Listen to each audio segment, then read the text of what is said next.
So students, today we are going to start the new chapter which is about biological classification. In the previous chapter we have already learned the definition of classification. Classification means the arrangement or grouping of different living organisms based on the similar features. But this classification system have undergone several changes just over a period of time. Now actually we are going to study about the classification which is proposed by R.H. Whitaker. But at first we have to know about the evolution of the biological classification, how over a period of time it has been changed. Just here I am trying to give you just a gist. Just go through my notes.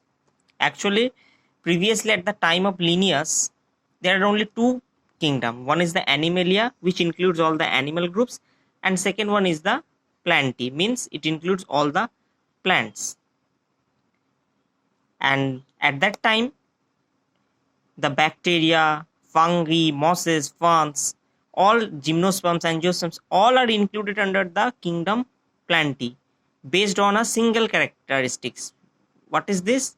That they all having a cell wall in their cells. So depending upon this, they all are grouped in the under the kingdom Plantae. Means blue-green algae, fungi, mosses, bacteria, all are under the group Plantae, and animalia groups includes the animals. But over a time, this system has been changed because it has some limitations also. Why?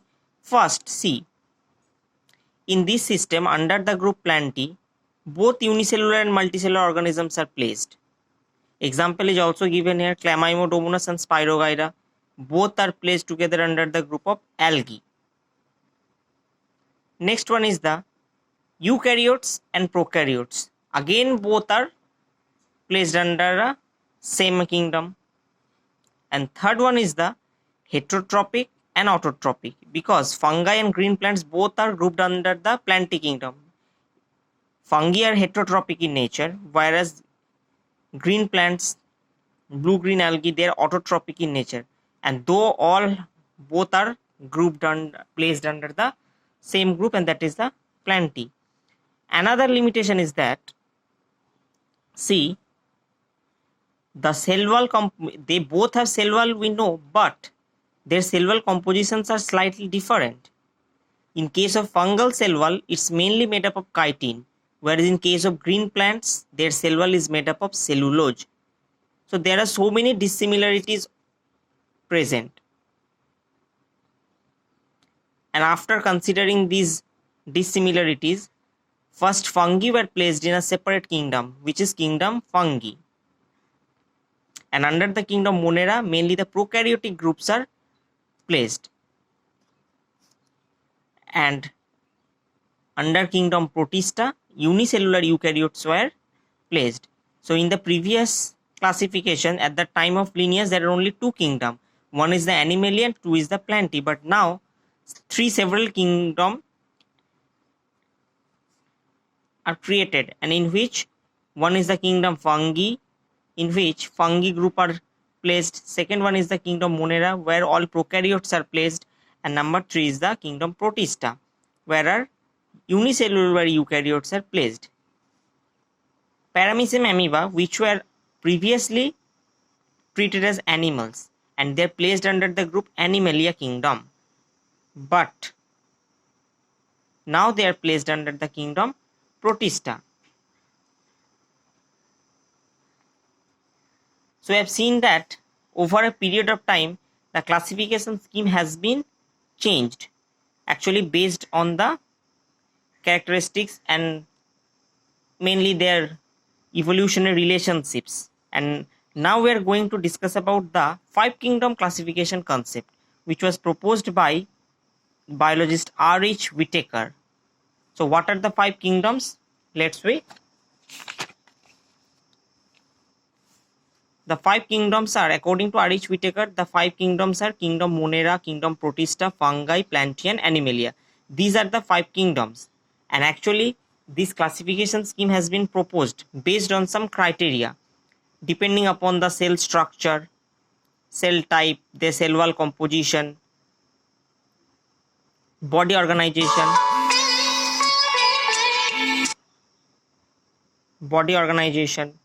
second one is their mode of nutrition, their reproduction mode of reproduction, sexually reproduced or asexually reproduced, and the phylogenetic relationships among the living organisms. Based upon these criteria, actually this kingdom classification has been proposed. Okay, so today in our class we only discuss about the kingdom Monera, and the kingdom Monera has also includes two groups also. One is the Archaeobacteria and second one is the Eubacteria. First we have to learn about the basic general salient features of the kingdom Monera. So who are the members, means who are included under the group Monera, king Monera?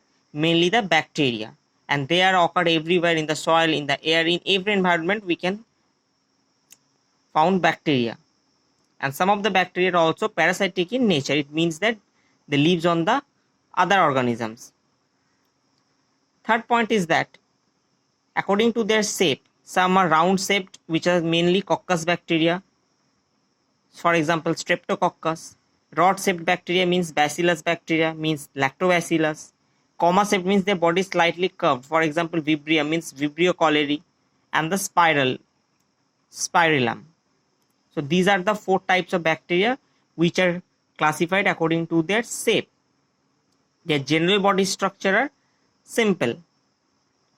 Mainly some are autotrophic in nature, means they are able to produce their own food. Maybe photosynthetic autotrophic or chemosynthetic. Photosynthetic means they uses the solar energy to produce, and the help of chlorophyll or green pigment they are able to produce their own food. And chemosynthetic autotrophic means in this kind of mode of nutrition, actually they uses the energy that are derived from the oxidation of their inorganic compounds in their body. This energy are used by them. Though major members are heterotrophic, means they have to depend on the other organisms for food, or they're saprotrophic in nature. It means that they feed the dead organic matters. So these are the general features of the kingdom Monera, and bacteria are the sole members of this kingdom, but they are classified into two groups also. One is the Archaeobacteria and Eubacteria. Actually Eubacteria means the true bacteria. First of all, according to your NCERT book, just go through the main important features. Archaeobacteria means actually they live in very harsh, marshy or extreme conditions, especially in the salt areas, hot springs or marshy damp areas. For example, are also given in salty areas halophiles found, hot springs thermocidophiles present, and methanogens also present in the marshy areas. Second point is that they have a different cell wall structure which is not similar to the other members of the group, others members of this kingdom Monera. And actually this type of cell structure is mainly formed or adapted due to their survival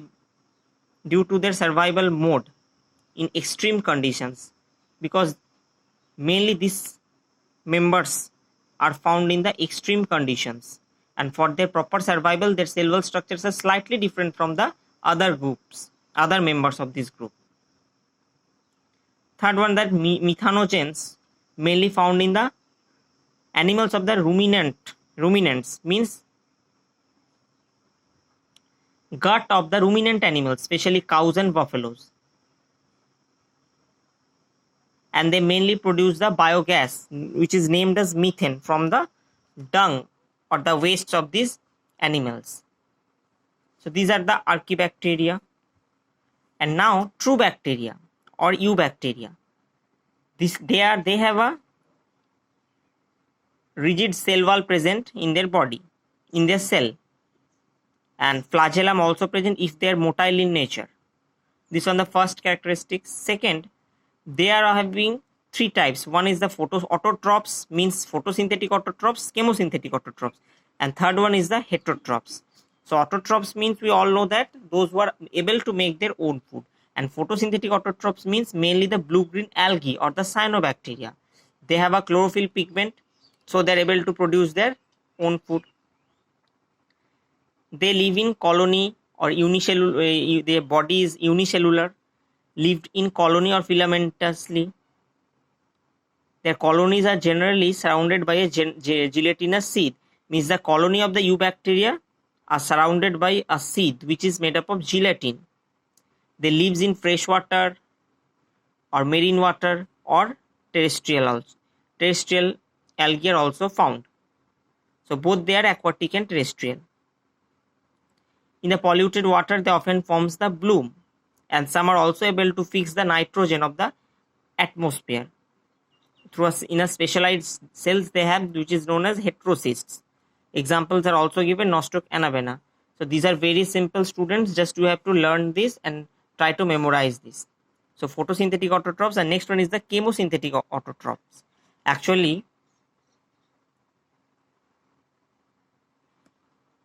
what they do, why they are called chemosynthetic? Because they oxidize the inorganic substances such as nitrate, nitrite and ammonia and use the released energy for their ATP production. In this case, they use the solar energy and chlorophyll pigment for ATP production or for the production of food.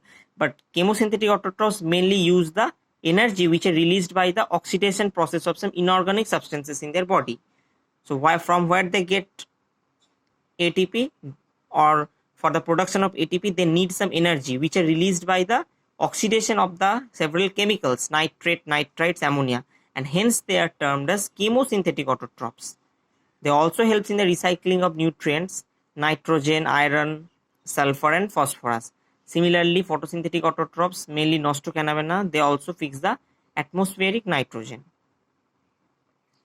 Heterotrophs. Heterotrophs means those who are depend on other organisms. Mainly they are decomposers or saprophyte, means they feeds on the dead organic matter. But they have the economical importance also. Some are used in the food production, antibiotic production, though some fix nitrogen, atmospheric nitrogen also, and though some are pathogenic in nature, means they causes different kinds of diseases such as cholera, typhoid, tetanus in both, and not only for plant, human also, they are also harmful for the plants or crops. Their mode of reproduction is mainly fission, also occurs through the sporulation when the condition is not in their favor. So mode of reproduction is mainly fission, and they also reproduce by a sexual reproduction by adapting the primitive type of DNA, transfer them from one bacteria to another bacteria. Mainly the mode of reproduction is fission, though sexual reproduction also occurs through adopting DNA which is very primitive in nature, means very simple, not complex. And another one is the mycoplasma. They also belongs to this eubacteria group, but they don't have any cell wall, and they can able to survive without the oxygen, which are main characters of the mycoplasma, and they both causes different kind of diseases for animals and plants. So there is nothing to understand, just you have to learn and try to memorize the characteristics of the kingdom Monera. So kingdom Monera is the first kingdom. Mainly bacteria are their members, and they're classified into two groups, Archaeobacteria and Eubacteria, whereas Eubacteria having autotrophs, heterotrophs and mycoplasma. Okay, and at first we have to know the basic idea about the biological classification, why over a period of time the classification scheme has been changed. So go through this. Okay.